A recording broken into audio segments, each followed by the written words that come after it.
हम गए। किसी में इतना साहस नहीं था कि वे उस क्रोधित अग्निपुंज का मार्ग रोक सकें, पर हनुमान जी का लक्ष्य देवलोक नहीं था। उन्होंने अपनी दिशा बदली और अंधकार से घिरे यमलोक की ओर मुड़ गए। यमलोक के द्वार पर पहुंचकर उन्होंने ऐसी गर्जना की कि यमपुरी की नींव हिल गई। कहाँ है मृत्यु का राजा, कहाँ है यमराज? आज अंजना का पुत्र उनसे न्याय मांगने आया है। उनकी ललकार सुनकर स्वयं यमराज, जिनके हाथ में वह अमोघ यमदंड था जिससे आज तक कोई प्राणी नहीं बच सका, अपने भवन से बाहर आए। उनकी आंखें अंगारों की तरह जल रही थीं। उन्होंने गंभीर स्वर में कहा, हे बालक, तुम काल के नियम को चुनौती दे रहे हो। मृत्यु ब्रह्मा का विधान है, उसे कोई नहीं बदल सकता। यह सुनते ही हनुमान जी का क्रोध अपनी चरम सीमा पर पहुंच गया। उन्होंने अपनी गदा उठाई और यमराज पर आक्रमण कर दिया। यमराज ने अपना यमदंड उठाया और हनुमान पर प्रचंड प्रहार किया। ब्रह्मांड ने अपनी सांसें रोक ली। जिस यमदंड के स्पर्श मात्र से प्राण शरीर छोड़ देते थे,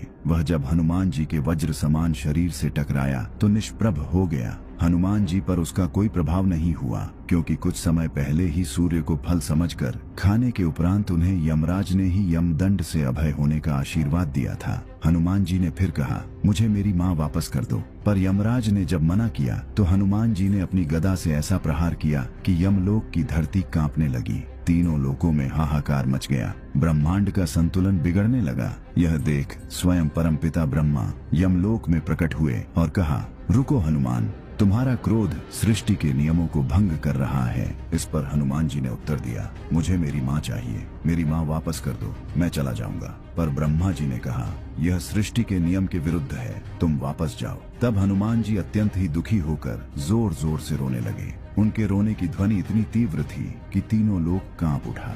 और तभी वहां प्रकट हुए भगवान विष्णु। और तब भगवान विष्णु ने माता अंजना के प्राण हनुमान जी को सौंप दिया। जैसे ही हनुमान जी माता अंजना के पास पहुंचे, वो दिव्य प्रकाश रूपी प्राण माता अंजना के निश्चल शरीर में प्रविष्ट हुआ और माता अंजना के मुख से पहला शब्द निकला, हनुमान। उस एक शब्द ने हनुमान जी के संपूर्ण क्रोध को शांत कर दिया।